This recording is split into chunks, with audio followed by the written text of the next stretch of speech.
All right. How's everybody doing? Peace. What's up, Jay? Living the dream. Homie. All right. All right. All right. We're going to welcome in our Facebook family. Those that enjoy listening to the Three-Headed Monster. As always, we do our disclaimer before we start. Everything that you hear is strictly our opinions. Believe nothing. Take nothing as truth. Research it for yourself. Find out for yourself. Once you find it out, come back. Let's build. Let's go forward. We have several guests on today, and we're going to build a little bit about the voting process, the importance of it, what it means to us history-wise, what it means to us going through the future. What's up, B? Yo, what's going on, y'all? Brother Brian, a.k.a. the Silverback, trying to put this work in, man. It's going to be an important cast that we're going to do today. It's something that a lot of people need to hear. It's something, and we getting a different perspective from a lot of different audience.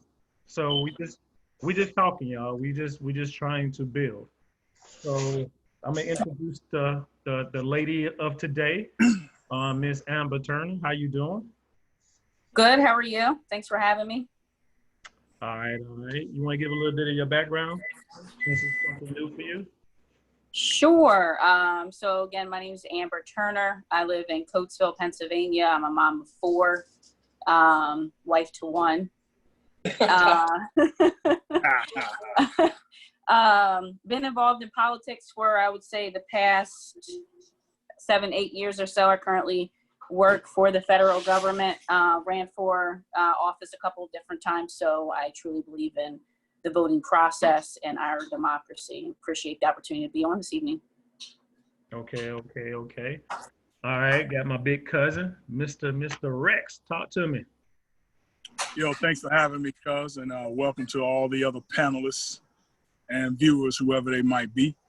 I am an IT professional. I work for a biggest law firm in central Massachusetts. And I strongly believe in handling your civic duty, which those that came before us paid a hefty price and were willing to fight so that we can have this right to vote. So I am a huge proponent of just casting your ballot for whomever it be for. Okay. Also, I got Mr. Ant Wheeler. What's up, Ant? Go ahead and hit the video, Ant. All right, man. By the time you let me in, man. There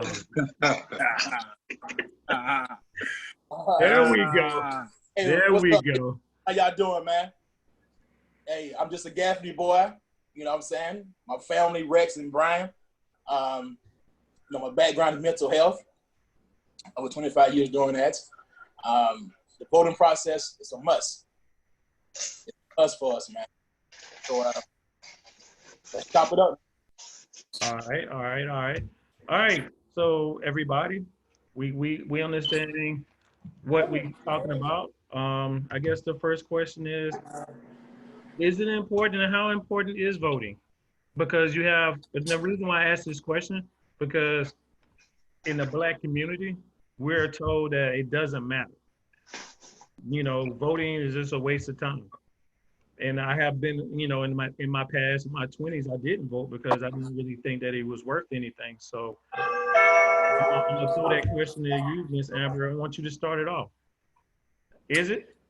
So I would pose a counter question. I would say, who's telling us not to vote? Exactly. Stole my thunder, Amber. You stole my thunder. I'm sorry.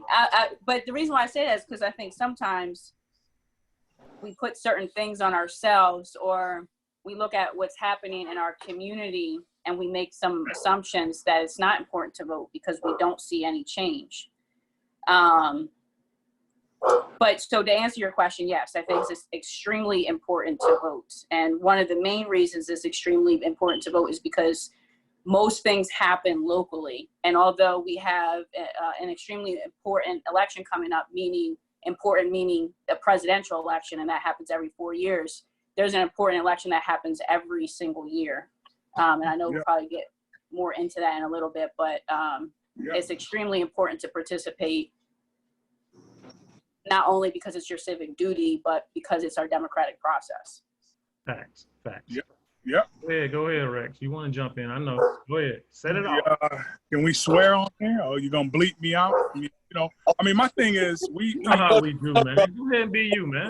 I'm a person, man. You know where I come from, Rex. So. Oh yeah, I know.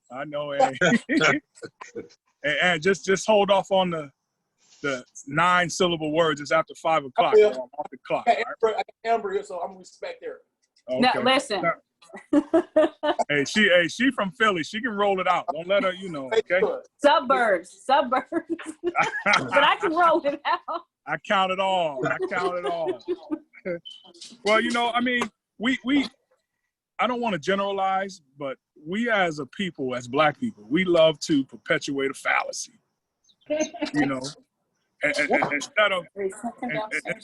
instead of understanding what is good for everyone, I mean, voting locally. I mean, what do you want out of your voting ballot? I mean, if you think that everything needs to be grandiose, then your vote may not matter because you may not get anything from that vote. I mean, but you got to think more long term, and on a smaller scale and on a more consistent scale. And who knows what can be born out of that small town politician. Maybe they can become a state rep and then become a congressperson. You got someone's ear or you have someone that's on the national level that believed in those small things that you watch blossom over the period of time. And I mean, Nikki Songus, she was my rep when I used to live in Lowell. And I didn't vote for her. I was just a veteran. So every chance I got to, since she was a vet rep for my precinct, I was wearing her out on the premise of me being a vet, not on the premise of me voting. And she took care of everything that I wanted. And see, that's on a smaller scale that has the possibilities of growing into something big to take care of other veterans and not just me. So we have to, get into the mindset of not being so self-absorbed when it comes to voting. Think about others. Think about people that come up behind your kids.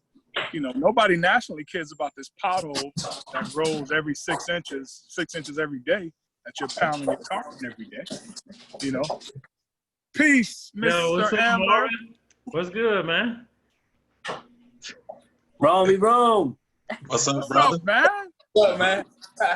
I'm out there building the deck. Sorry, y'all building. Y'all keep going. Always interrupting. So I mean, I'll go on. I'll let somebody else speak. And get your cursing ass in there. Hey, man, it comes down to ignorance, man. It's plain ignorance, man. If you're not involved in the process, if you're not educating yourself about the process, or you're not educating yourself about the history of what took place, don't listen to anybody that come through, with half-ass stories about why it's not important to vote and, what I'm saying? Yep. All this, all the conspiracy theory type of bullshit, you know what I'm saying? And yeah. That's okay, the mindset of many people, but particularly Black folks when it comes to voting, man. It just downright ignorance, man. I'm from the hood, man, and I can tell you the conversation we don't have about voting, man, is ridiculous. You know what I'm saying? Come on. The barbershop talk. Well, they also say that's a form of voter suppression, as far as. Which it is, man. But you're correct. Yep. You're correct. Yep. You know what I'm saying? Yep. But it's self. It's based on self versus, someone intentionally doing it to you. But right? Because I never have nobody tell me not to vote. Why it wasn't important to vote outside of maybe a peer saying that. Right. So yeah, that's my take on it, man. You just So, when you don't understand the dynamics of the importance of what took place, man, the voting thing changed the dynamic of America, period.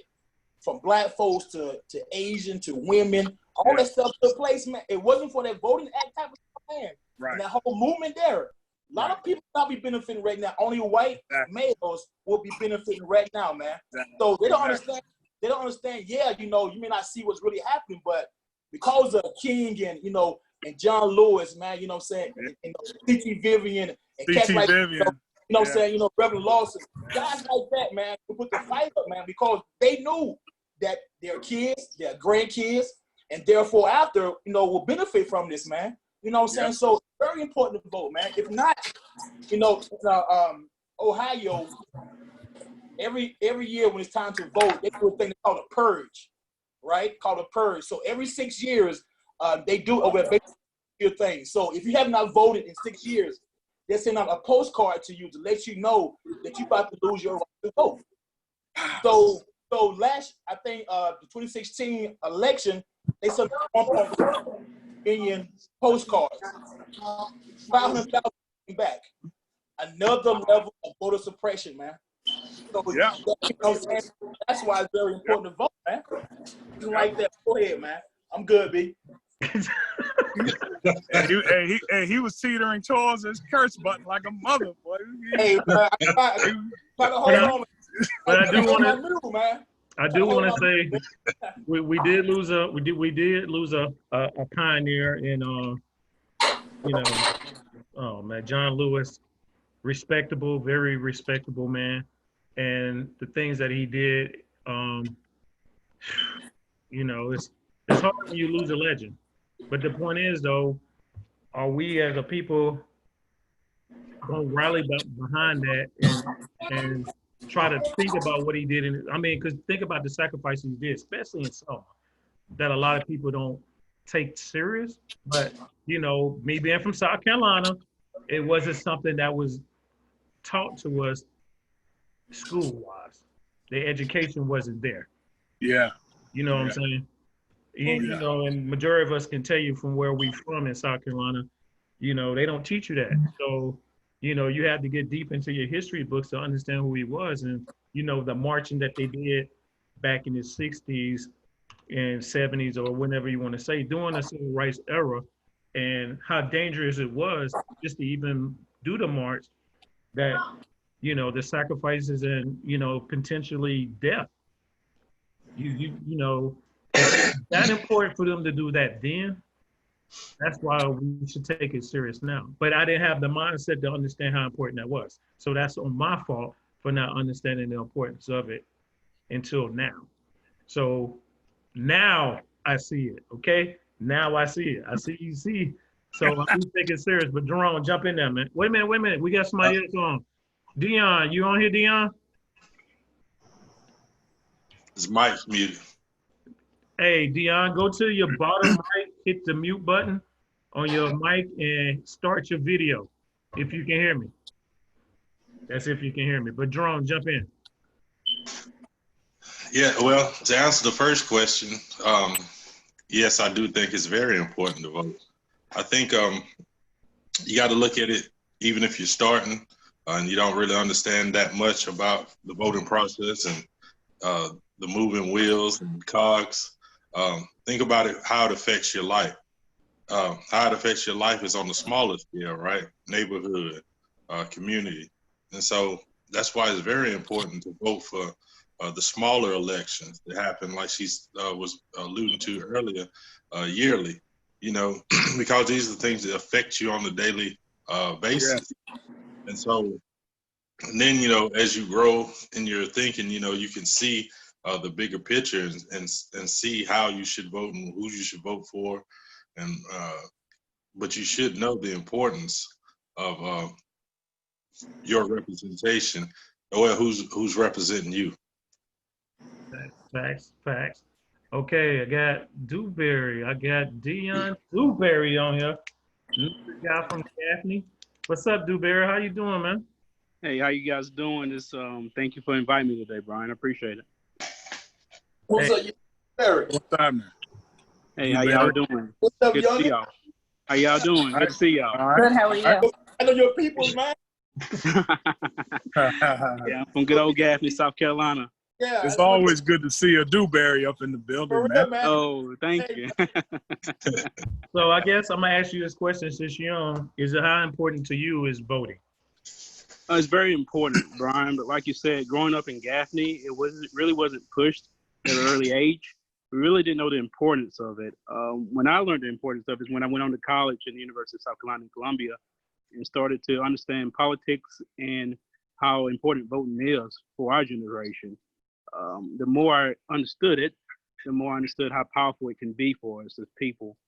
But again, I just think that, our age group needs to take it more serious immediately. He sounded like you just put on a little commercial there, Dewberry. I mean, That was a nice commercial. You need to dial that back a little bit, sir. I mean, okay, thank you. I mean, Hey, it wouldn't be bad though. I mean, I'm not saying it shouldn't be. Hey, he can be one. He went to South Carolina, y'all. He went to real talk. He's a proud kid. Hey, How many needs broader mindsets down there, man? But Absolutely. But wait a minute, we just lost somebody. Who we lose? We lost. All right. And hit the wrong button. He tried to hit his curse button, man. He hit the wrong button. So we talking about how important it is. I mean, we know November 3rd is November 3rd, but I think what happens is 2 years ago, we didn't see how the importance of voting, every 2 years. We keep thinking we vote every 4 years. We forgot about the midterm elections that went through, and I'm gonna tell you now, I'm not happy that I'm from South Carolina because the people that represent South Carolina is not the people that. It's not good. It's not good. But at the same time, come on, you're a Lindsey Graham guy. Not a Lindsey Graham guy. But at the same time, that's on the Senate level. But I mean, we have to understand the pillars that we have, but locally is the most important. And coming out of Gaffney, you didn't even care because you already know who was going to win. And I mean, am I right? Especially, and I mean, I understand, Amber, you coming out of a small city. So where we're from is basically how it is in Coatesville. Actually, it is. It's almost the same as it is in Coatesville. So we coming out, but majority of where we were blacks. And we were segregated by damn rail system. Train tracks to separate who we was. And, and like now, people in South Carolina, their kids are getting forced to go back to school no matter what. The black kids are getting forced to go to school from what I'm hearing. And I'm thinking like, wait a minute, but it's optional for the other group. I'm trying to be political. I'm not trying to, For non-private schools? Yes. So it's the low income has to go, the high income does not have to go. It's optional if they want to go to school or not, which is sad, but. Those school districts aren't giving the parents an option to do virtual or come back? Like they're providing the opportunity to come back, or like that's how the school districts originally here were saying that they were going to go back and they created a plan as such. However, if you chose not to, then you could still do virtual. Was it like that, or was it strictly we're going back? I think, what is it, South Carolina? I think it was like you going back. They divided in like different counties. I think, like in the county I'm in Greenville County, and it's virtual. You can have the option to either go all virtual or like a hybrid. So I think different school districts are doing different ways. But I know up in here in Philly, yes, my boys are all going virtual. And to November the 17th or something like that. Originally we were supposed to go back, and now they're virtual. But they virtual to November. I know my youngest son is in charter school, so I think his goes all the way to like that November 8th, and then they're gonna they talking about hybrid. Then you go to school 2 days a week, and then you virtual. Mm-hmm. I still don't understand this. This pandemic is. I don't know if it's opening people's eyes or not. It should, but at the same time, it put a lot of families it's hurting a lot of families because, again, if you have to work, you can do what it is. Some people have to make serious sacrifices. And some parents have to send their kids to school because there's nobody to watch them. And some aren't teaching them when they are learning virtually. They don't log into the system. So we can't overlook that because we disagree with the premise of them coming back to school. Let's be clear here. I mean, in totality, it goes back to our community. If we want certain things, then we have to be in control of those things instead of letting those things control us. The educational system can be a whole topic of its own. Yes, it can. Yes, it can. I'd be happy to share all of my. I want to start with education. What me and Jerome. That's a whole. And you know what though? We can do that Monday if you want to come back on and we can just talk about school system. I would love to, but Monday we have boxing here on my street that we do for the community. So, but. All right, we can do that for next week. We're gonna plan that for the future, talking about the school system because it's a good topic. Yes, a very good topic. I agree. Oh yeah, very good topic. We could exhaust that. Oh yeah, yes. That could be a 3-hour discussion easily. Yes. Oh yeah, it could be absolutely. Because I got lots of debates for that. Yeah. And I mean, forget about well, I'm only gonna be on here half an hour. That you can forget that. That's at least a 90-minute minimum. That's true. And deservedly so, quite honestly. Yeah. But going back to voting, that's why the school board election is extremely important. And that happens every single year. Usually school boards have half and half that are up.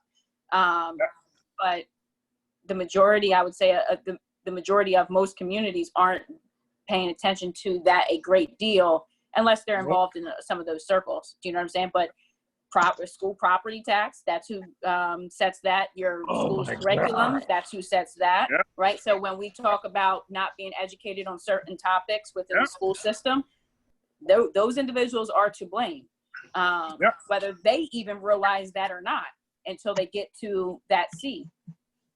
Yep. So can't let them get all these school board elections. That's that board of education because when I moved here, I didn't understand this is my first time buying a house and not understanding how important that the school taxes are. And my boys don't go to they don't go to school here. But at the same time, where I'm at is high. Where I'm at is same here. And usually where your school taxes are high, if you pay attention, where your school taxes are high, especially in Pennsylvania, the school districts, unfortunately, aren't that well run, or they have so many financial challenges that they can't provide the same educational system that an affluent community can provide. Yeah. And that's based on higher property values, that's based on businesses that are in that community, et cetera. So there's so much that goes into that formula. We just have a lot of challenges in the state of Pennsylvania as it pertains to that. I don't know about South Carolina and how y'all's system works down there. But here in Pennsylvania, we're struggling big time, especially because of the fair funding formula. And not all districts are treated equally. Oh, that's everywhere. That's the United States. That's okay. Much everywhere. When you start dealing with red line and you start dealing with discrimination, all that stuff has an effect. The problem. You're breaking up. The internet messing with him again. You gotta have to sit on the top of the house, man. Oh man. On top of the house now. Oh yeah. Don't come at me like sit up top, man. No, but I get what you're saying. A lot more people are learning about redlining But there's a reason why communities look and feel the way that they do today. True. And it was created, and we need to fix it. Yeah, look at voting has consequences. Mm-hmm. Yeah, you know what I'm saying. Chicago, prime example, is how the redlining just destroyed that, that community, man. I mean, destroyed how they took, how and put it through the community stuff, man, and all that, dynamic of everything, for Chicago. That's why you see what you see now when it comes to the poverty, when it comes to the gun violence, all this kind of stuff plays into that whole effect, man. Oh yeah, absolutely. The politics in Chicago are absolutely that's most inner cities. Yes, politics are yeah, exactly. bananas. I was in Chicago in 2013 coaching a AAU basketball team at a Best Buy Classic, and I saw something go across the news. It said we'll be closing 60 plus schools. Yep. Memorial Day weekend. I was like, Yep. I couldn't rewind it because I wasn't home, so I had to wait and see that again. I mean, that blew me away. I mean, I was coaching. I was thinking about how in the hell. Yeah. I mean, that's crazy. But during a political year, if you're not on board with that certain politician, and you got a sign of a different politician in your yard, they have trash people picking them up. They have police officers picking them up. Oh, they're gonna strong arm your vote. Yeah. Oh yeah. And the Chicagoan told me that, and I mean, he was That's a lot of, especially small towns, or like, even in a place like Chicago, most people build by block, create small communities. Right. And it's no different in Philadelphia. But I will say, blindly voting is just as bad as not voting. Exactly. Yeah. Wait a minute, was that a shot at me? Probably was. A lot. I used to do that too. I mean, I registered to vote at 18, but didn't understand the importance of voting or who I was voting for, and just went and registered as whatever party I assumed I was supposed to be, and then went to vote and checked the box and didn't even know who these people were. Had no clue even what these positions were meant for. So I think it's not only our duty, our civic duty, to participate in that process of going to vote, it's also our civic duty to participate in understanding what these positions and the power that they hold. More, or as equally as important, our topic of discussion is voting, but government doesn't solve all issues. No. In fact, it's just one little small slither of the piece of cake. So if we're not going to get involved in the different facets of our community, we can't expect any elected official to solve all issues. Right. We can't expect the federal or state government to solve all issues. Right. And in fact, I would go as far as saying it's probably more so on the backs of the individuals that are working directly in that community for, the different organizations or whatever it might be to affect change in that community, and then working with the elected officials so they understand what it will take from a legislative perspective to help that community. Correct. Yep. You did the campaign, y'all. Y'all seen that? See how she did it? Yes. Go ahead. No. Jump in. I'm just saying, and that's just based on what I've observed over the years. That's all. Because we talk a lot about voting, and we encourage it, but the other aspect of that, like the protests and stuff and like that, are all important. But if we don't bring that back to our communities and say, okay, what are we doing? Are we meeting with the elected officials? Are we meeting with the police chief? Are we actually affecting not only legislative change, but are we having these difficult conversations that affect our young people and our people of color in our communities? Mm-hmm. And what resources or what needs to actually be changed to see, to deal with those issues within that community? It'll be the same thing this time next year. So what have we accomplished? Yeah. Spreading COVID? Yeah. Most definitely. Nobody wants to hear that, but I do. I heard. I'm with you. Go ahead, Dion. I totally agree. I think more of our community activists, our community leaders have more voice and more power today than any time ever. I think they have to get out now and help push the community to encourage them to vote, encourage them to do the right thing, because they are the true backbones of the whole communities. The people, the men that go and pick up the young men that has no fathers, things like that. Those guys are so important to our communities right now. And they have to show our young men, hey, the right thing's to vote. That's the right thing to do. And the thing is, I was a state police officer for a few years. And you're so right about, politics and things of that sort. We have to understand, it's corruption out there. I saw it firsthand. So we have to identify it and get rid of it. And the way to do that is voting. That's what you have to do. Yeah. But my mic was hot. My mic was hot then, Representative Dewberry. So Go ahead and tell you that, Dewberry, I wasn't cool with you. You was a state trooper, just to let you know. Yeah. But you know what, the thing about that was it enlightened me on the inside of politics, and how politics work on the state level. And it's very interesting. It's very scary at times. But it was also good to see that other young African American men can see that, hey, it's okay to be a state trooper. It's okay to be a public figure, and do things the right way. But again, we need more of us in politics and in the state and local governments. Yeah. But we got to make sure that it's not. It's nice to do. It's some people think it's not cool to be in government. Growing up, you didn't want to be in student council. You didn't want to be the class president or vice president. You wanted to shoot ball. Just being honest with you. Yeah. No one thought about that. Take it easy. Take it easy. All right. Right. Take it easy, bro. I got several letters. He's throwing it at us though. But no, but you was a state trooper, and I was proud that you was doing what you was doing. It's been many times that I was hoping that I was speeding out 85 and you pulled me up. But not on this, but on the same time about what you were saying is because I pushed that for my boys here.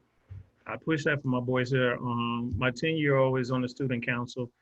And then also my 17-year-old, who's a senior this year, is on the student council. He's the treasurer this year as a student council. So we push that because they understand the dynamics of government, how things are.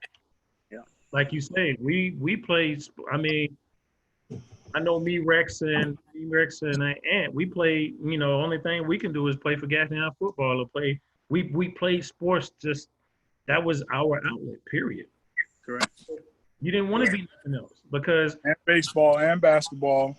There's politics in sports though too. Big time. Now You understand where we're from. Where we're from, that's heavy. Sports is everything.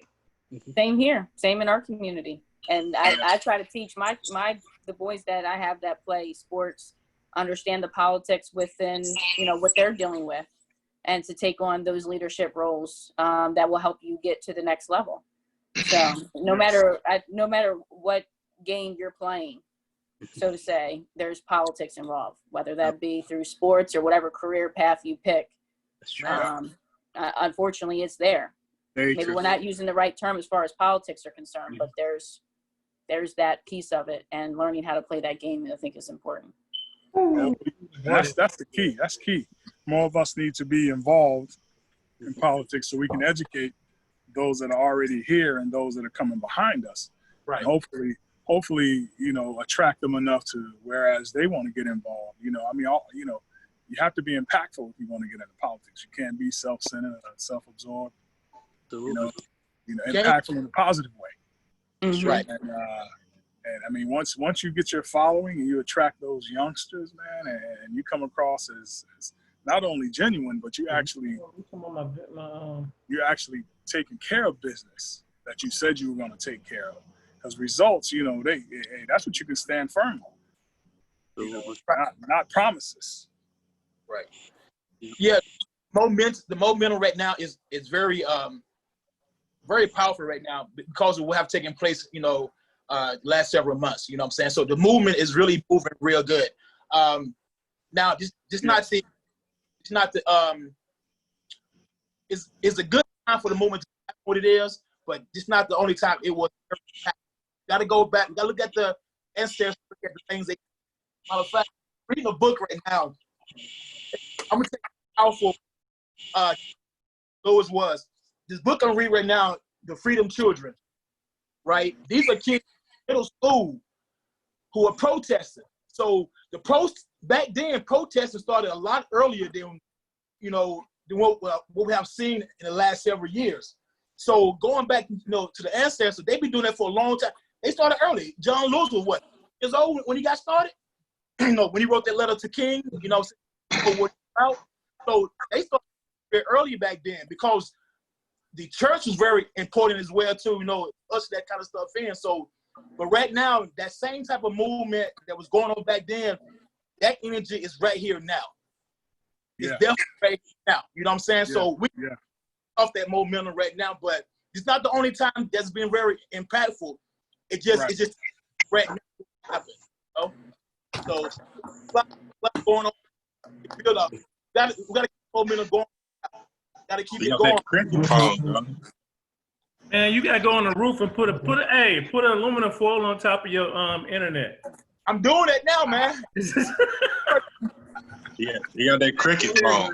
Yeah, you ain't said nothing in a minute. Go ahead. Who, me? Yeah, you. Okay. I was letting our guests get on. They were doing their thing. Okay, I got more of a question. So since voting is important and we vote and we get out there, how do we add accountability to it? How do we make those that we put in office accountable for what they said they were going to do? I think that's a part of the process of vetting the candidate. Mm-hmm. And we need to get more involved in that process. So if you're not familiar with what that process looks like, most both political parties have what they call either committee people or zone leaders, etc. So they have conventions. The same way you see what's happening at the presidential level happens at the local level the same exact way.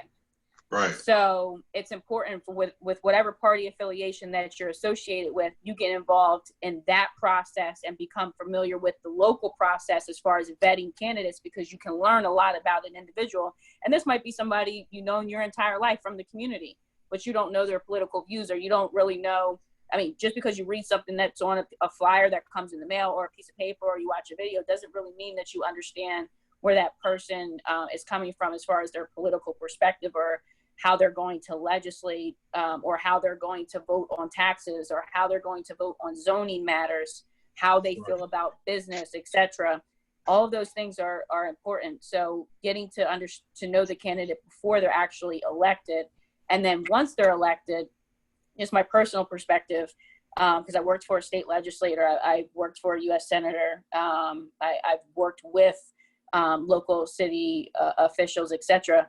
But knocking on their door, scheduling appointments to meet with them. If your big thing is police reform, go sit down with them and find out what it is that they feel about police reform, what legislation they're going to propose, or more importantly, what legislation do they feel as though they're going to be able to participate in pulling together, because they all sit, if you're talking about state representatives or state officials, they all sit on different committees. They might not necessarily sit on a committee that is associated with police reform, so they're not going to have much say in drafting legislation. But you can call them, schedule meetings with them, and go sit down with them to help yourself understand their perspective and what they plan to do. And if they don't vote accordingly, that's when, again, you go back, get involved with your local party, and you put up a candidate against them in the primary. Exactly. Well said. I have nothing to rebuttal on that one. Yeah, go to meetings and stuff, man. City council meetings, things like that. We got sitting there. And also, that continue to support them financially as well. It just don't end at that point too. So, you got to stay involved. I got a question. She hit on everything. Yeah, we see you, Rex. We see you. Because I understand that last, I guess, 12 years, when Obama got into place, I know every black person was happy. Everybody was expecting him to do everything he can to help his people. And now understanding how big it is, because what did we do on our part to try to help? What did we do to try to help the agenda? We kind of say, okay, then, hey, we got a black man president. Yo, take it over. You know what to do. But at the same time, we see we can't be that way. And I feel like we put too much responsibility on him and then do nothing for us. I think we stopped voting even more because, he only had his party's Congress for 2 years, right? If I'm not mistaken. Yep. And, it's like we got comfortable and sat on our couch for the last 6 years. I think we put a lot of responsibility on that seat, and unless your party holds both the Senate and the House, it's going to be extremely difficult to get even if your party holds the Senate and the House, it's extremely difficult to get things done. Exactly. And again, what's affecting our everyday lives? City council, school board, township supervisors, and your county commissioners. That's it.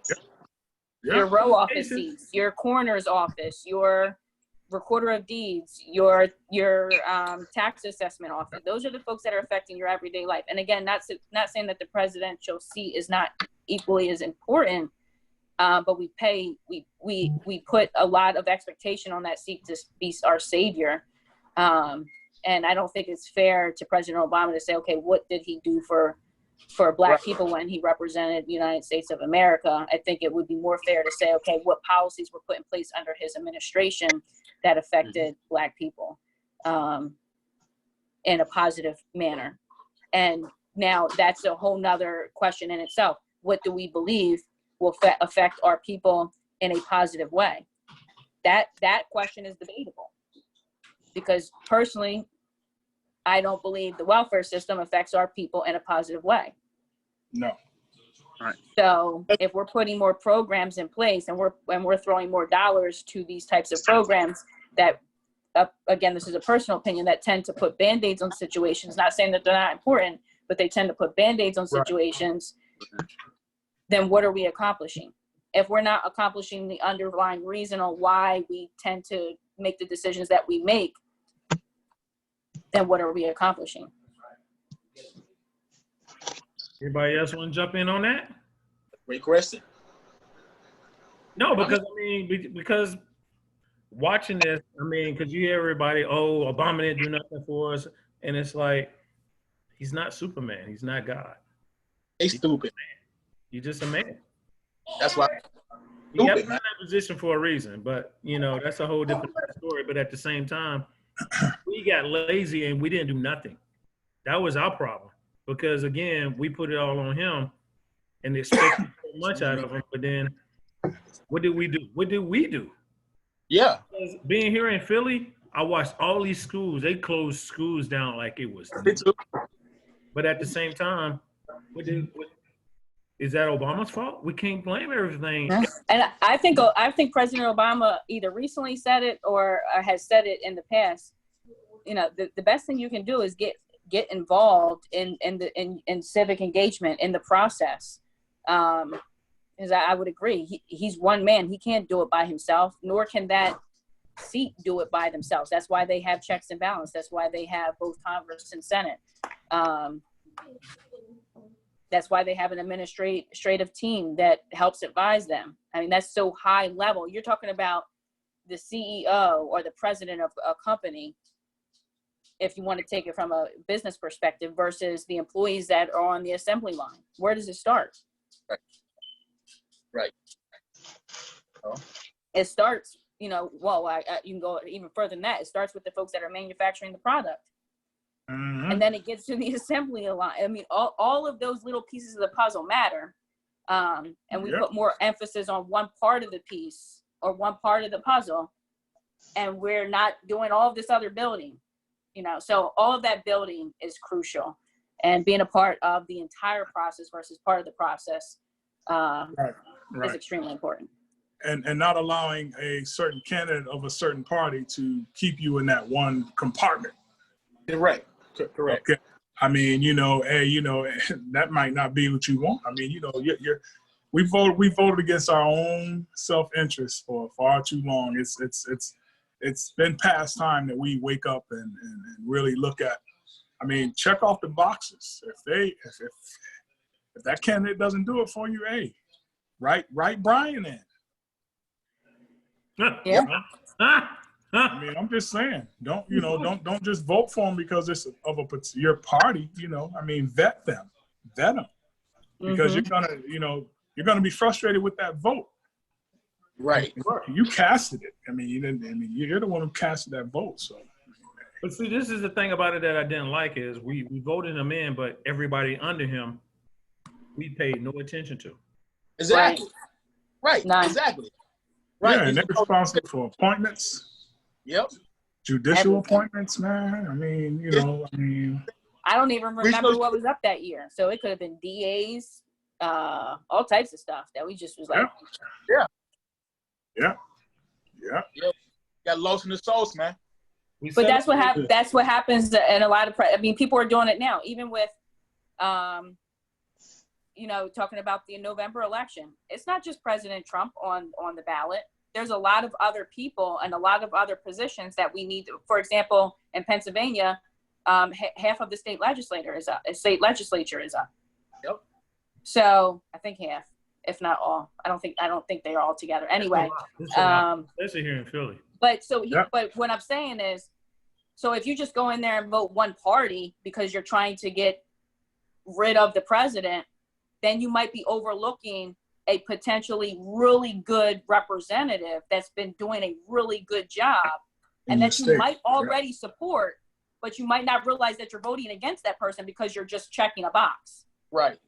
Now, they did take away from voting straight party here in Pennsylvania, which I do agree with, because a lot of times people vote straight party and don't pay attention to any of the other seats that they're voting for.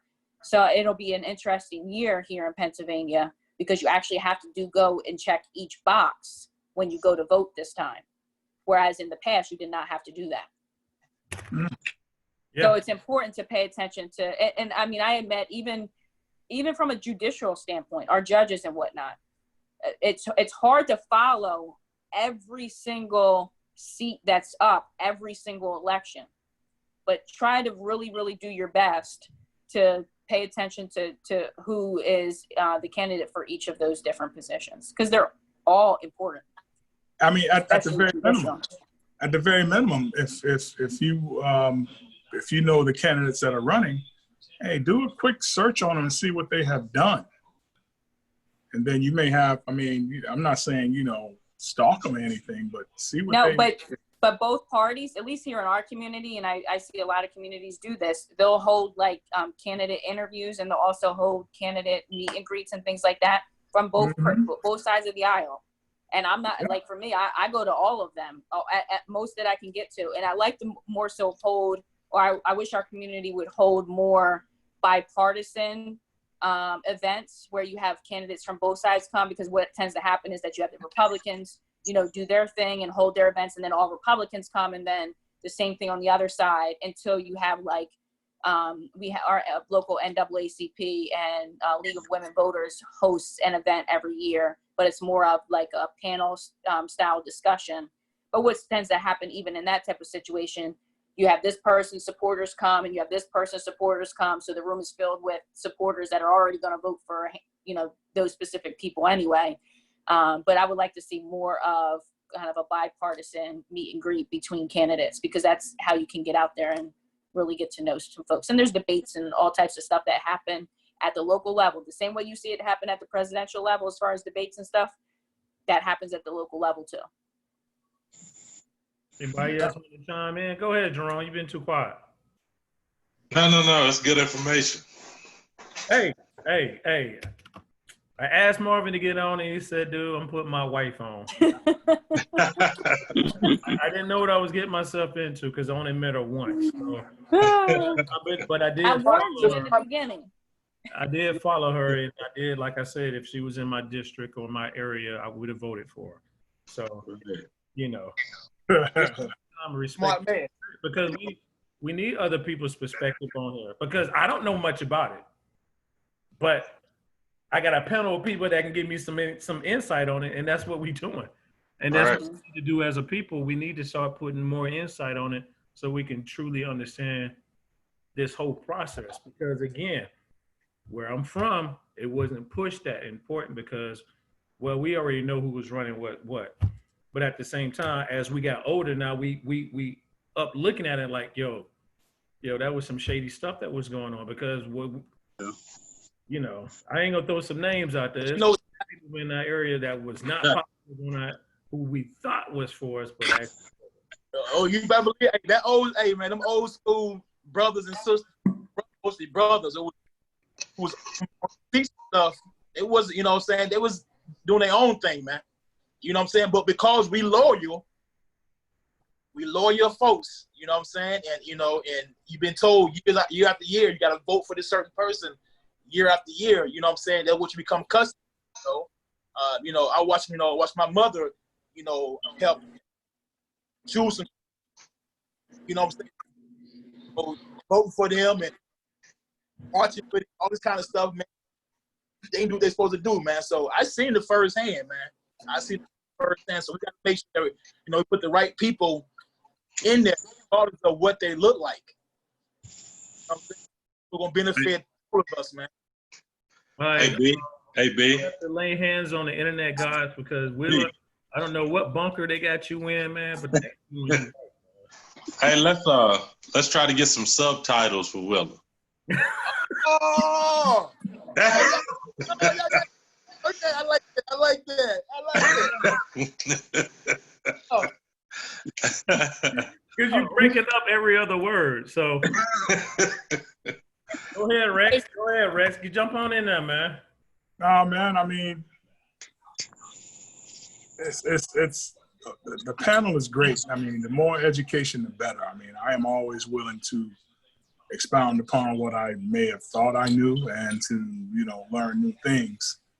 And that's just the type of person I am. And I try to, impose upon everyone around me to just continue to learn and don't let anybody paint you into a corner. Always ask the difficult questions, or you'll never forgive yourself for not asking or finding out the answer to that question. So when I've gone to town hall meetings, I mean, I'm standing up, and I'm asking questions to whereas they've tried to overlook me before. When you're like 6'3", it's kind of hard to overlook, So I'm always attentive and asking questions and just trying to educate myself with varying views, not just, I don't let on my views because my views are always optional to change. And I'm not going to let anyone dictate or direct my views. So, I'm always going to stay open-minded and try to teach if I can teach something. Bandwidth, that's my field. Willa. Dion, jump in there. Get back in there. Sorry. Right, man. That ain't me. That had nothing to do with me.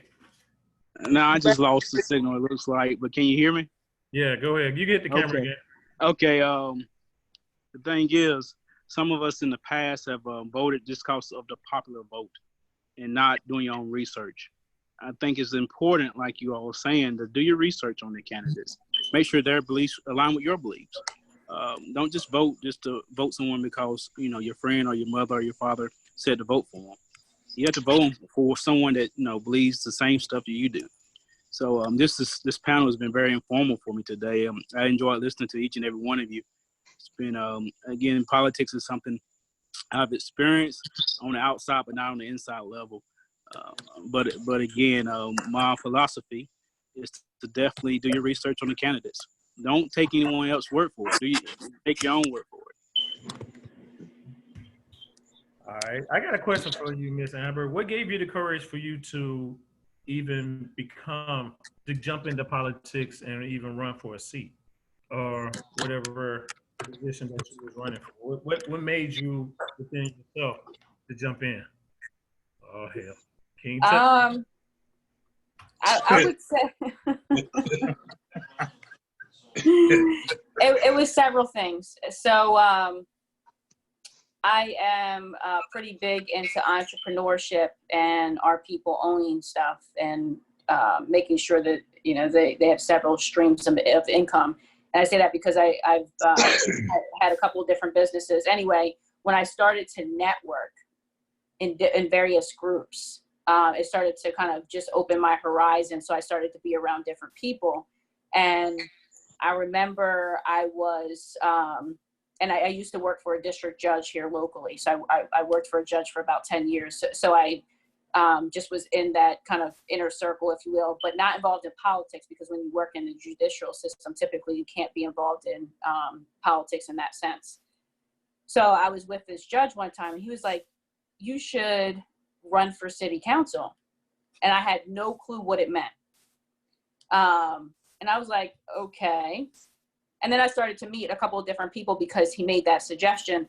Typically, just to make you aware, it takes a woman to be told or suggested 7 different times to run for office before she actually does it. Whereas men, they could be like, you should run for office and y'all will sign up to run for office, whether you're qualified or not. But that tends to be with a lot of different things. So I was like, yeah, I know nothing about the political arena. Not my, no, and that's no jab. That's just, that's I think a good quality to have. She's being honest though. Hey, So, but being yeah, honest. but statistically, it's proven that's how it works. That's why you tend to have less women in political positions. It's starting to change, but that's typically the reason why. Anyway, so I had a couple different people suggest that to me, and then I actually met someone that was running for city council here locally. I was like, yeah, you should do it. And I was of the same registration of her at the time. So I ran for this position, not knowing anything with what I was doing or anything about it, etc. And through the process, I had someone ask me why I was of the party registration that I was, and I couldn't answer the question because I knew nothing about Republican versus Democrat, etc. I knew nothing about the Green Party, the Tea Party. I knew nothing. So I started to do my research in reference to the two major political party system. And then decided to affiliate myself with a different political party than I was registered at the time. And then I started to get involved in the process. And when you are outspoken and you're networking and you're just around people start to see something in yourself that you don't technically see in yourself sometimes. And because of that, and because I have certain viewpoints, etc., different people kind of had planted the seed over the years. And then I met an individual that was pretty well known within our community that ran for state representative. He asked me to volunteer on his campaign. Again, not knowing much, but this kind of helped me get familiar with the process, learn more about politics, etc. Helped on his campaign, and then once he won that position, he asked me to come help work in his legislative district office, which I did. And then through that, you could just tell party leaders were starting to groom me to replace him, right? Not realizing it at the time, but through different just conversations and whatnot that I had, it was then brought to me, hey, you should run for this position. So most of it was more of a suggestion because of the position that I put myself in through networking and things like that, and then getting involved. And I would assume that's how most of these opportunities come about, which I'm grateful for, because prior to any of that, I knew nothing about that system.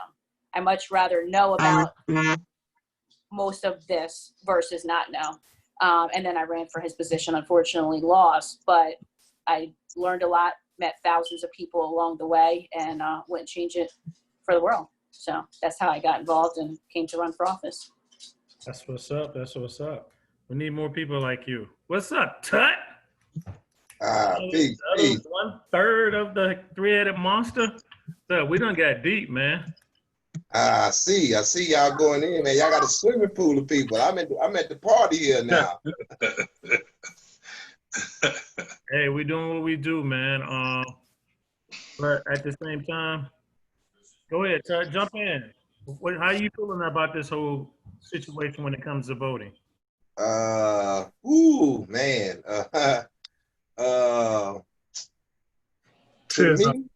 To me, it's basically two sides of the same coin. You know what I mean? You got your Democratic Party and you got your Republican Party, right? You know, we need a third party candidate, you know what I'm saying? But the third party candidates, they're never all together. Their campaigns ain't fully structured. They don't come with a proper delivery. And so we actually need a third party stance, my opinion, because democratically, Democrats have often stuck the mop handle up us, you know what I'm saying? And Republicans, you know, they want to keep the knee on people in poverty. So, I mean, like Republicans, I remember when I was in college, I had the wrong idea about a Republican. Okay, so initially, growing up, a Republican, from my comprehension, a Republican was Uncle Tom.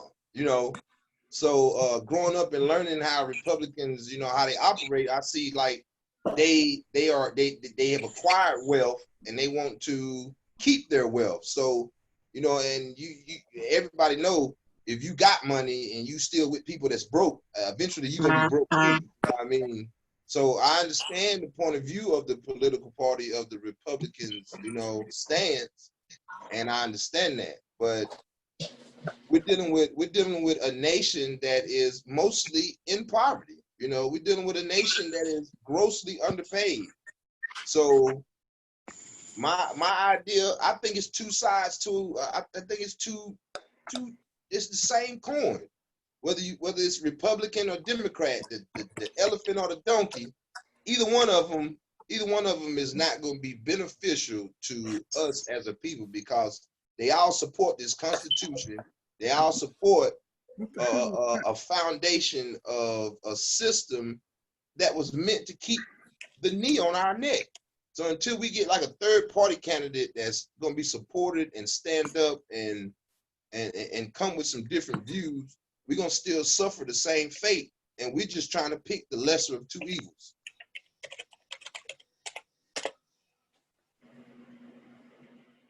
King Tut, I got a question. My camera went off, but I can't put it back on. Sure. Wait, is that what we're calling you, King Tut? Is that really what we're calling you? That's me. I mean, I just like, because that's your name on there. I just wanted to make sure. But Brian, my camera's off. How do you suggest we get a third party candidate elected? Basically, we're gonna have to start, on the foundation of building. Okay, we have to have a candidate first of all, someone who's ready to stand in, and we have to build a foundation to support that candidate. And we have technology age now, where we have different ways. We got people who want to support the movement. So we've had examples by looking at people moving up in the ranks from Republicans or Democrats. So us getting there, first of all, we've got to agree on who's going to be the faceplate or who's going to be that person. And that's a lot of times a problem that we have as a people. We can't all agree on that, but we all, many of us are in the same struggle. So we can't agree, we can't come to that common ground of the struggle and just know that we have someone there to support that struggle. So I think we just have to have a foundation that supports whoever we want to place there. So you're not necessarily saying a third party to support that candidate. You're saying just an individual that's going to be supporting our agenda within whatever party they choose to be associated with. Kind of, sort of, but I'm saying a third party candidate because Democrats or Republicans, neither one of these foundations of these left wing or right wing, they're not for us. And so if we do get a candidate who is a Republican or a Democrat who we say that they're for us, and then they get into the politics of it and they really do nothing for us. So, I mean, if we have a third party candidate whose platform is to shake this system up, then yeah, that's where a change will be made. Hey, Amber, you can turn your camera on. Okay. My internet went out, so I was out while y'all was doing all this. Oh, and what your ass get.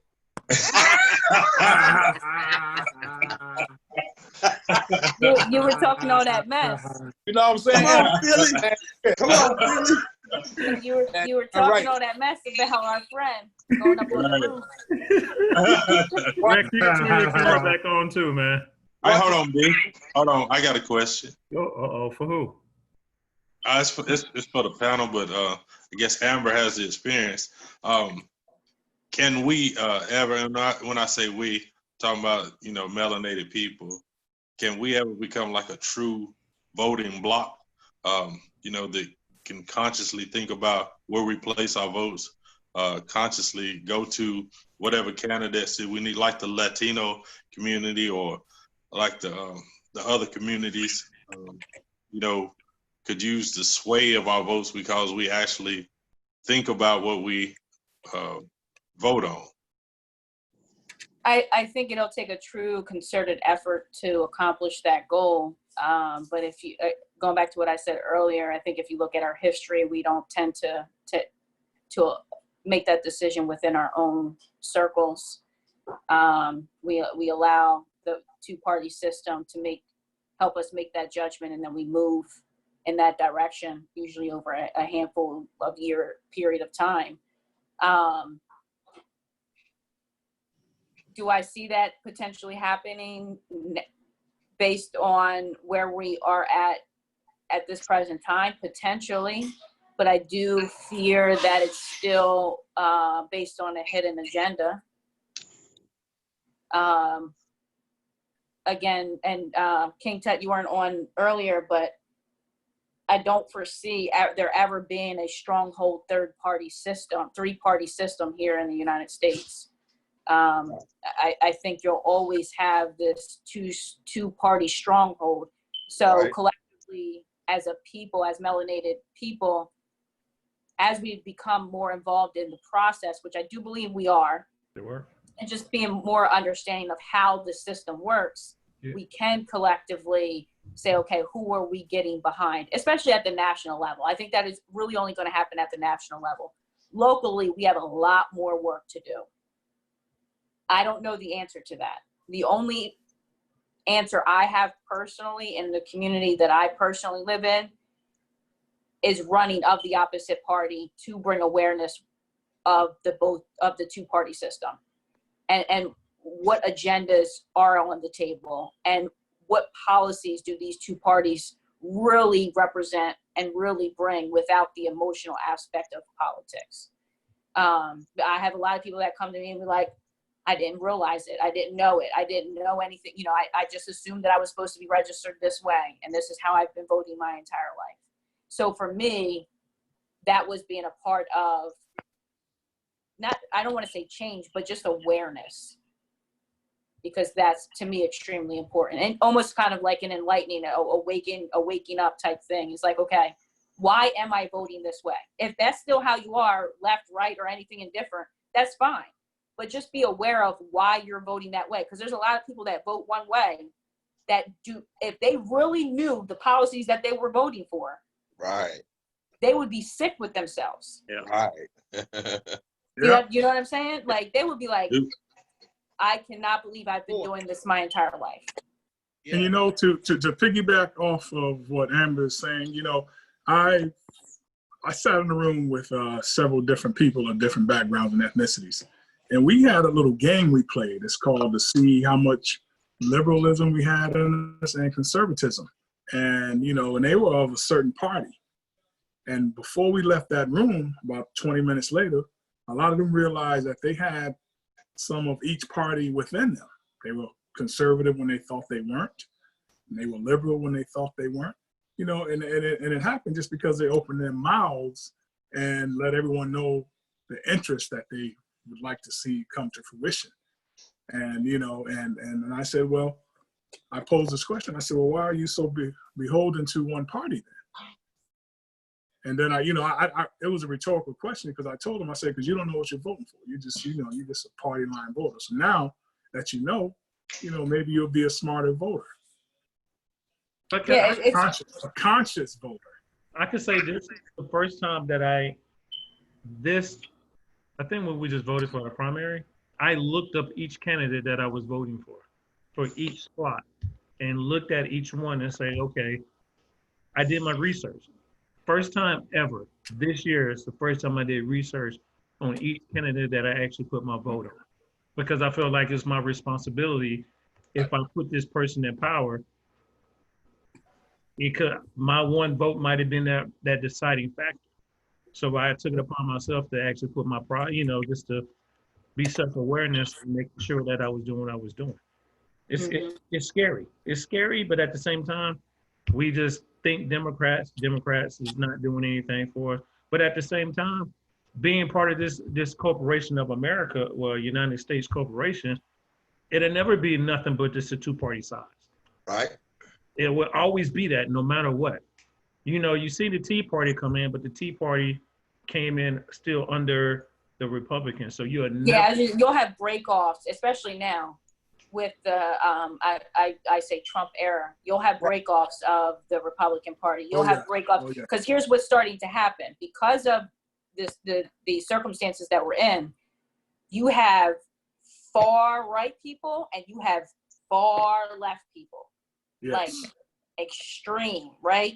Right. And then you have a lot of people that are in the middle, like, I am not happy with what's happening in my party. I still want to be associated with them, but I can't be associated with that. Right. Same thing on both sides. So Right. you're going to start to see breakoffs like the Tea Party, and I don't know what they're calling themselves, but and that's where you'll start to have splits within the two-party system. But I agree. I think it'll always be the two-party system, but it's a matter of where you align yourself within that party. And then for us as a people or melanated people, it's just a matter of, okay, who are we backing? If that ever even happens.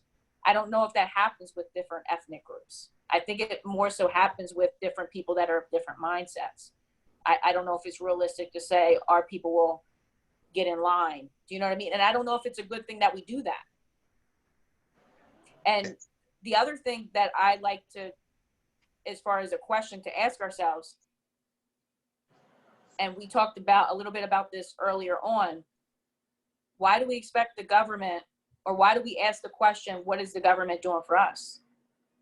I don't get that, because in the government don't run this household. Right. I got a question. Legislation. Right. I don't want them to run this household. I got a You know what I'm question. saying? Yeah, I want to create legislation, you know. I mean, I got this question. Are we socialists or what? Partial. I am not. No. Are we a socialist country? We No. are partially socialist and don't even know that we're socialists. I mean, we have socialist perspective about Programs. Yeah, there's certain programs that are socialist. there's certain program and there's certain people who benefit more so socially than others. But they don't call it that. For instance, big business. They get a lot of benefit socially when it comes to taxes and things of that nature, but you won't, in these bailouts and things like that, but you won't hear them say anything about that. But allow somebody else to get that same type of benefit, now it becomes a socialist issue. But That's different than socialism, though. No. I said socialist. it's socialism. I ain't talking about the whole system. I got to look that up. What the difference between socialist? Because if you're a socialist, that means you believe in socialism, right? Right. Right. No, not necessarily. Not necessarily. That's what's being pushed. Because when we get old, we depend on the government to take care of us, correct? Some people do, but that hasn't shown to be a good Where's thing. our tax money going to? Right. So do you believe in the Social Security system? I was actually because just then it having won't this be there conversation. when we get to that age. It Right, won't even be there. Because No, I know, but it's funny because I was just having this conversation with a colleague earlier today, and because I haven't done my history as far as, or my research as far as how Social Security started. I understand what it was intended for, but anybody that is on Social Security, they're living on peanuts. I know I don't want to live like that in my retirement years. Right. So people are scared for it to be null and void. But so I need to understand more about, what is this about? What was it meant for? And what do we expect it to be? Because, they're saying money will run out. Okay, well, what if we don't pay into it? Will they find something else for us to pay into then? Yes. Absolutely. Yes. You know what I'm saying? Right. But look at this though. I mean, like Amber, like she beautifully put, how you have the far right wing, you got the far left. They're extremes on those ends, and then you have people who still want to associate with that party, but yet they don't agree with some of the views, and nobody is wanting to stand up and be, the person to say, yeah, I want to stand up for this party, but I don't agree all the way over there. So to me, I would think that's a little bit of feudalism.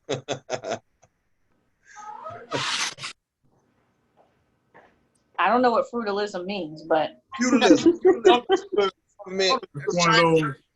Feudalism, when you have so many people that's in the government that are fighting for that position, and it's basically what we're going through, like you explained. That's feudalism. So if you got the far left wing, not a living color words. Excuse me. Living color words. Yeah, and living. Wait a minute, did he say feudalism? Feudalism. That's your peasant and your nobles. That's what Europe. That's all Europe. That's ancient Europe. That's I China. thought he said It's fruit it's the same form of slavery. Right, right. And that's what we've come to basically here, I think. You know, you ask, was this social? This is feudalism, if you ask Yeah, me. because you're trying to take out the middle class. Right, right. Yeah, and you can't. I mean, we need manufacturing back. You said you can't. I think classes, I know that there's some research out there as far as the class system being created, but I think I think even if you had like they say that socialism in general in other countries have not worked, like trying to disperse the wealth, right? Folks that have certain mindsets will always have those mindsets. That's what I believe. Exactly. So take everything away from a person that has so much ambition that is going to do whatever it takes to be on top. They're going to make it there again. Yes. You understand what I'm trying to say? Yes. So I think there will always be classes, and we have to do what's necessary to always assist the lower class. But I think it's important to assist the lower class in a sense of trying to help them achieve the next level in life, not keep them where they're at. Right, And the reason why I asked that is because it's something that also has been taught, because we look at other countries, especially Europe. We look at Canada, we look at France, we look at Norway. They're under a socialistic culture, and it's working for them. We just happen to be under a capitalistic, and that's why it won't work for us, because we all about making this money. We don't care about everybody else. Every man for themselves when it comes to this corporation and called United States. That's just my opinion. What you do? Well, that's what capitalism is. You have the opportunity to, pull yourself up, get it done, whatever that is for you, and make it happen. That's why people come here to America. Yeah, people come into America, but also capitalism goes off onto a grander scale of how they take economic wealth from other countries, of capitalizing off their lands and their peoples. So you have big businesses who invest in other countries because they see a economic gain by resources in another country, by utilizing that resource and utilizing those people. And they build that economy up in another country by the same methods that they did here in America, by trying to look for cheap labor. You know what I mean? So they do that, and that's the capitalist way. And just like independence, capitalism, these are some of the collective consciousness that come from our forms of government that often, as the people, when we fall victim to it, it makes us no better if we're not consciously understanding what that does and how it keeps people at the bottom, how it basically keeps people in slavery. So we want to do something to decrease the poverty level, because there's majorly, like we understand, the 1%, they own the majority of the wealth, and many Republicans, that's how they feel. They own the wealth. They want to keep the wealth. They don't never want to lose it. So they're not going to teach somebody in poverty how to raise up or how to stratify themselves. You understand what I'm saying? There's both Republicans and Democrats in the 1%.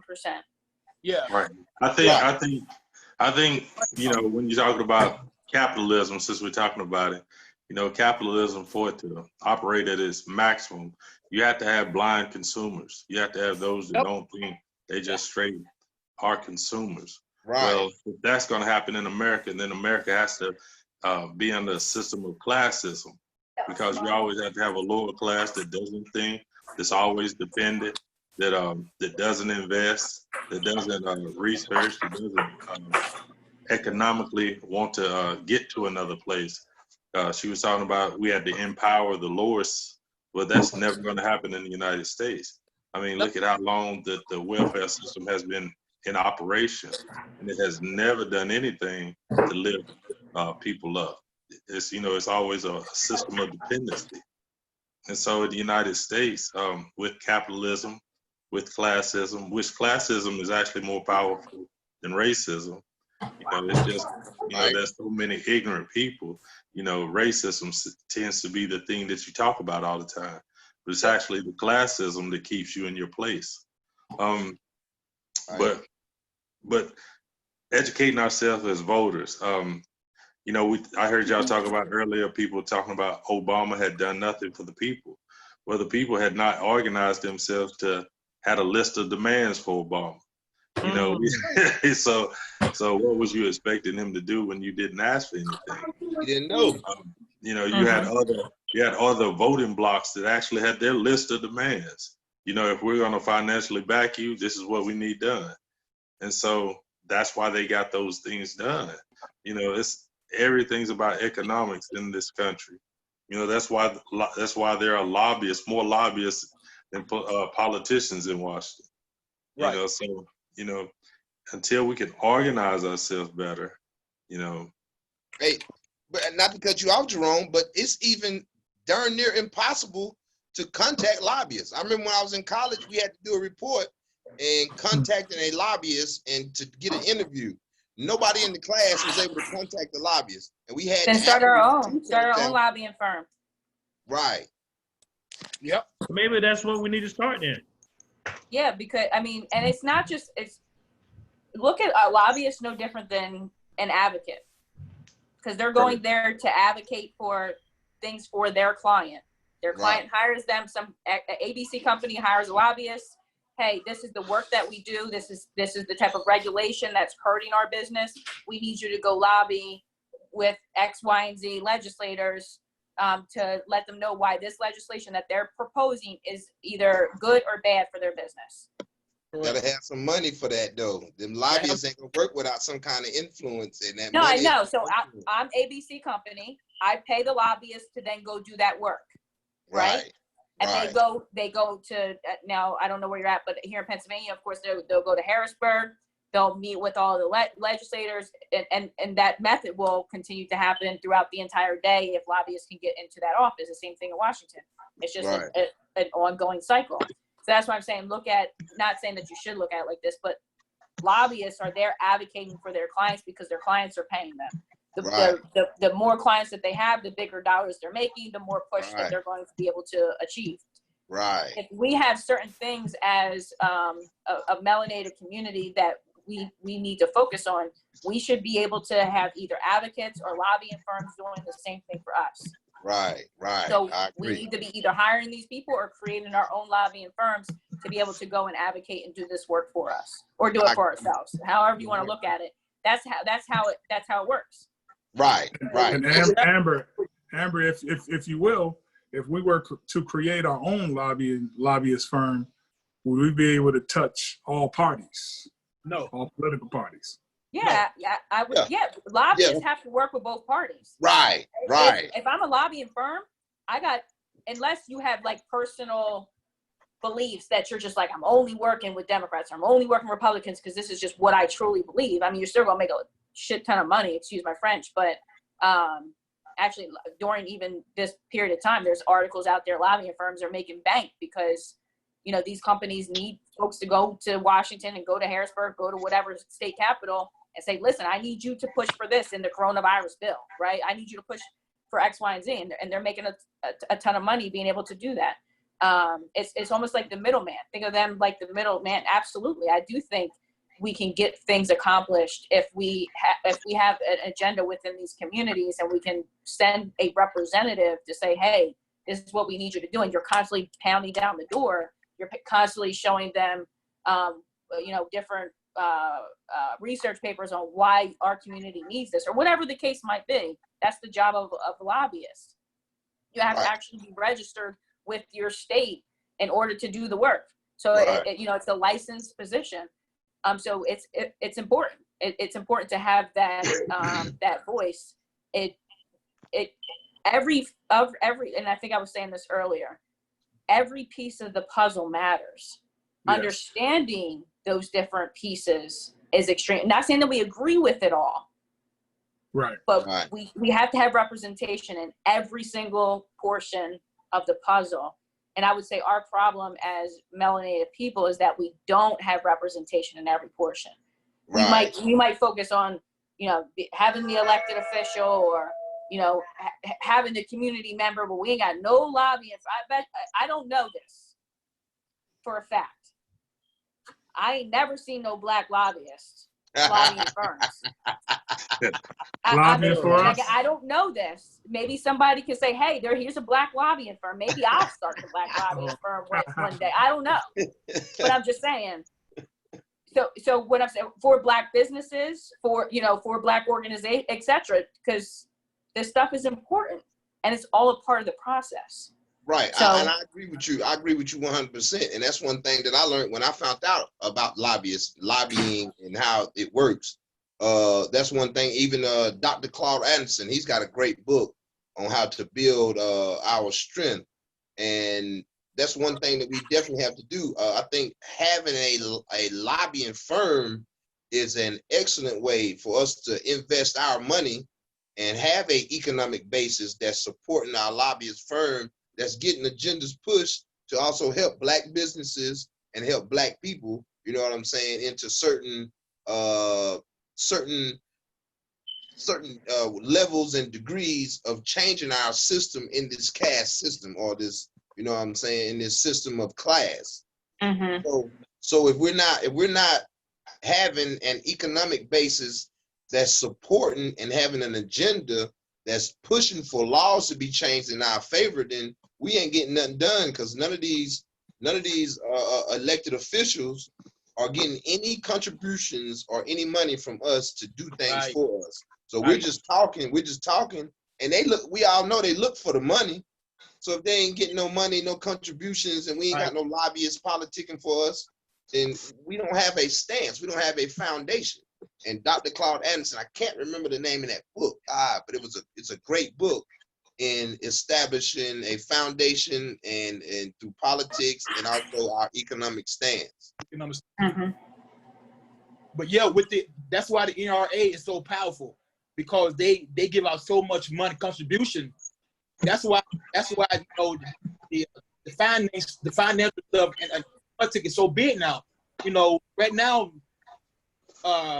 Trump got like $1 billion in his coffers right now because he's able to raise that type of new law. You know what I'm saying? Already in places like that, they're able to pay that type of money, the campaign contribution. Why just can't go to DC and table. It's all about them finances. We got to be able to pay something through that coffers for them to continue to look out for us. That's why the NRA can do what they can do. That's why the gun advocacy stuff going on, it ain't, as long as that powerful NRA is still doing what they're doing and lobbying and paying money that they're paying. That's a powerful. There's a lot of big anti-gun organizations that are pumping in a lot of money to local elections and things like that too. And it comes from all sides. I mean, NRA is a big example, but there's a lot of smaller groups that are raising a lot of dollars that will infiltrate lots of money into certain candidates because they're either anti this or for this, etc. So, and that's a hard thing to combat, if you will. But if you want to make change, or if you want to be a part of a conversation, need money. You need money. You really do, because campaigns take money. Campaigns take a significant amount of money, just because of the amount that it costs to, of course, do media and mailers and things like that. So, but no, you're right. I mean, those are the types of things I think that will help us have be a part of the bigger conversation, is creating PACs, donating to campaigns, things like that, on a much larger scale. And there are some groups that are starting to do that within the melanated communities, I believe, but we just need to have a bigger say. Yeah, well, I'm just blown away just hearing about this, because never paid it no attention. Yeah, you know, campaign finance. No attention. Yeah, campaign finance right now, man, it's big business, man. They changed the rule. You can donate how much money you want to whoever you. I'm saying that money. That's not entirely true, because a congressional candidate, you can only donate up to a certain amount, depending on what type of PAC that you are organized. Right. Yeah, but they're not gonna give it to you in that type of way. They have ways where they still gonna be able to donate to you without necessarily transferring it to. The thing is tricky right now. The way they written it up, they can have 10 different people donate $10,000 to you. You know what I'm saying? Versus Oh no, I know, but and all that's public record.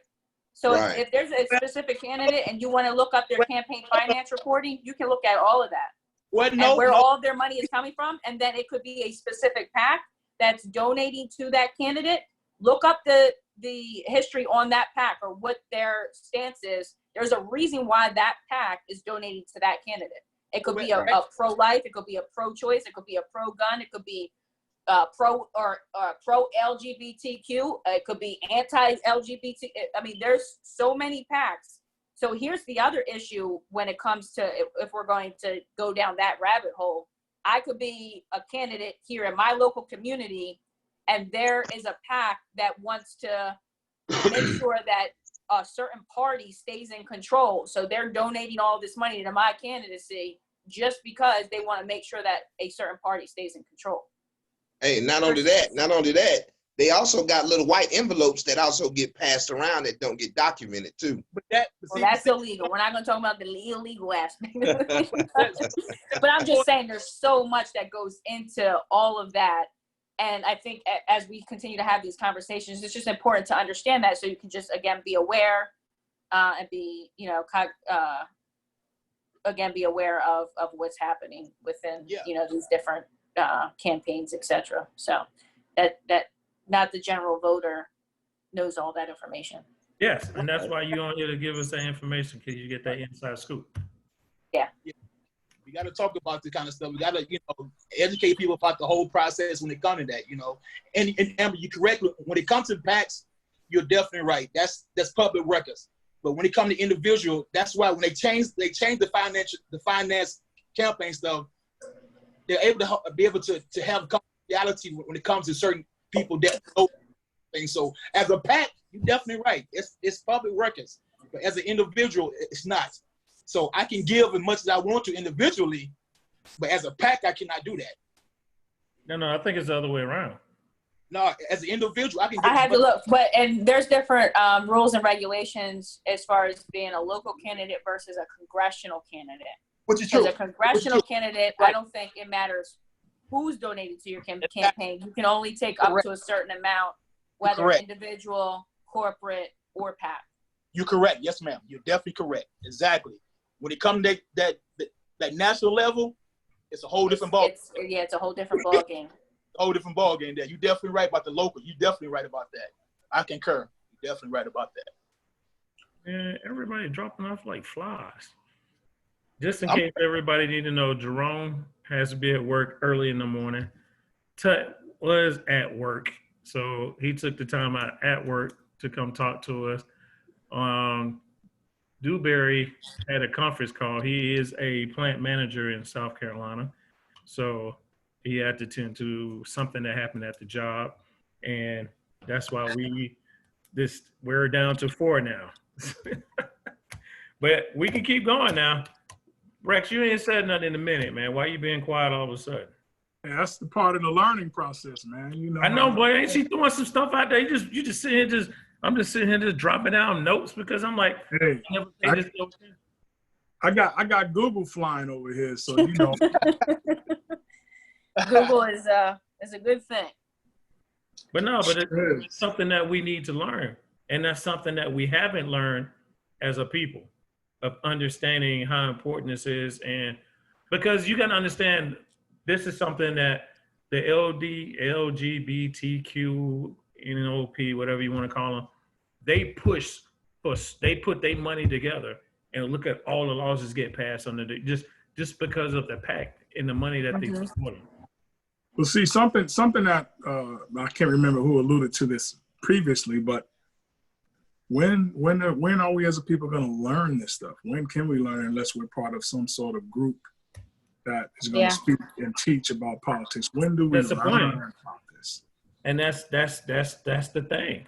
You're not going to learn in school. They're not going to teach that in public school, because then you give up the upper hand of who you are.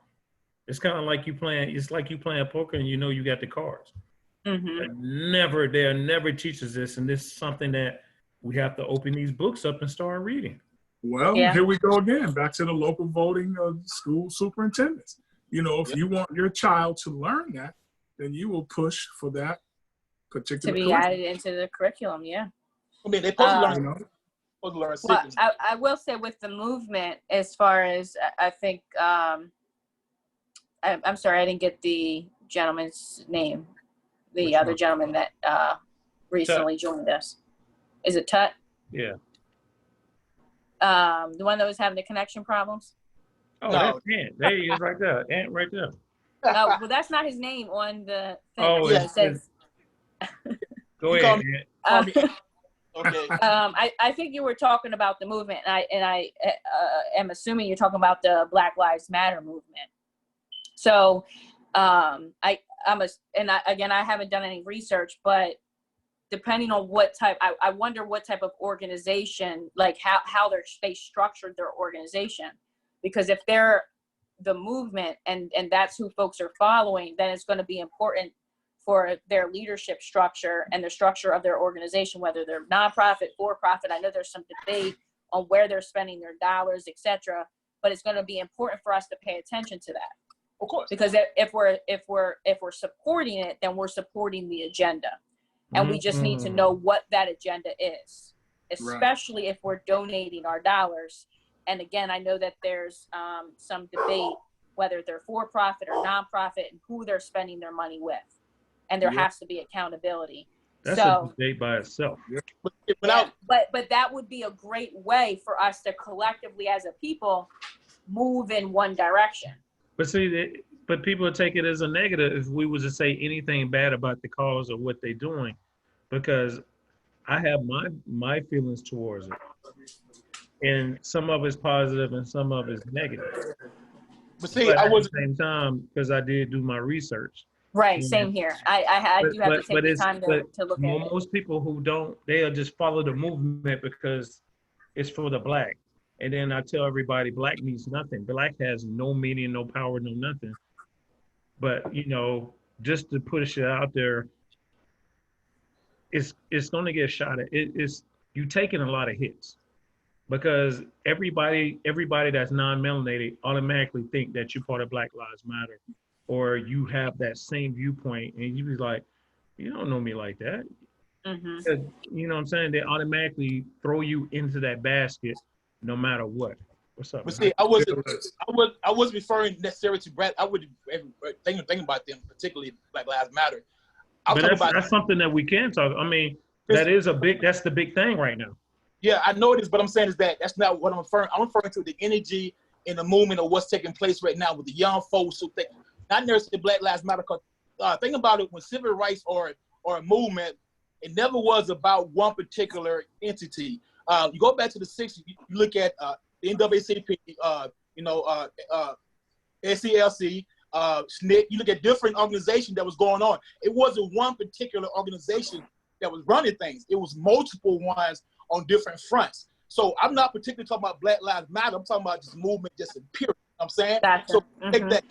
So we can take that energy, what's going on, and make that happen. Because we should have multiple things going on right now, multiple organizations that's heading stuff right now, not particularly one entity like Black Lives Matter, because that becomes an issue. That becomes a problem. There's too much power for somebody to be having over the whole movement. That's why the civil rights movement was able to move the way it did, because you had young folks, you had older folks, you had King, you had Lewis who deal with SNCC and Carmichael, you know what I'm saying, Stokely and stuff. So you had different organizations who was able to do different things. You know, the Montgomery boycott, you know what I'm saying, the bus ride. So it's so much that was going on. So we need to take this energy right now, what's going on, and ride that energy any way that we can. So that's my 100%. Just ride this wave, but understanding the wave that we ride. Exactly. You know what I'm saying? It's not going away. It's not going away, that's for sure. No time. Right. No time soon to see, but we got to make sure that we don't allow people to manipulate it or take advantage of, because some of the things that's going on in Portland has nothing to do with us. Right. That has nothing. with us. Seattle has nothing to do with us. But I'm saying, but they are contributing some of that issue with the whole movement of what's going on. That's something totally different. You know what I'm saying? But we got to make sure nobody takes that and manipulate it and take it away from us. Right now, it should be about us taking this movement and moving forward with it right now. We can't let other people come in and ride the thing because they messing it up, right? They messing it up, man. You know, they burning it, you know, they breaking windows and stuff, but it's contributing to black folks. But understand this, though, if we do go back to the civil rights movement, who benefited from it the most? Who benefited from the civil rights movement the most? Well, From a political standpoint? Yeah, because you have the women's rights that came out. So the white women's power come up out of that. You have the brown that comes out of it. You had everybody. It benefited everybody else, but the people who put their lives at stake is something that did not get the full benefits of what they was doing. Because we dropped the ball, they took it and ran they took it and they ran it in. We fumbled it. And we have to be very careful. I think what you're trying to get to, or the point that you're trying to make, is that we have to be very careful that doesn't happen again. And Yes. I've had some conversations. I'm not going to share all of that. You don't have to. You don't have to. I feel you. But I agree. We have to keep our eyes wide open because there's always a hidden agenda. And whether people recognize that that's what they're doing or not, there's a hidden agenda. Black Lives Matter is big business. Everybody benefits, NFL, NBA, everybody's benefit. These corporations are making money off this movement right now. You know what I'm saying? They taking advantage of this. So we got to make sure that we are getting just as much out of it than anybody else. This whole movement and stuff. We can't allow nobody else, like the women's movement. Sam, everybody benefit from this thing more so than we have, because we dropped the ball with this. We allow people to take it, and run with it. So we got to stop that. Yeah. We got to stop. But that's what I was saying, just understanding the structure of the organization and making sure that the proper structure is in place and getting involved in leadership roles, etc. So. Right. I concur, sister. I concur. All right, y'all. I notice my kids keep running in there. I see Amber, her family is starting to get involved. So everybody get their last word in. Get their last word in. I enjoyed this. Amber. Thank you so very much for bringing some great information to the table. I appreciate you. Nice. Met your husband last time. Very sharp brother. So I'm surprised about you as well. So pleasure.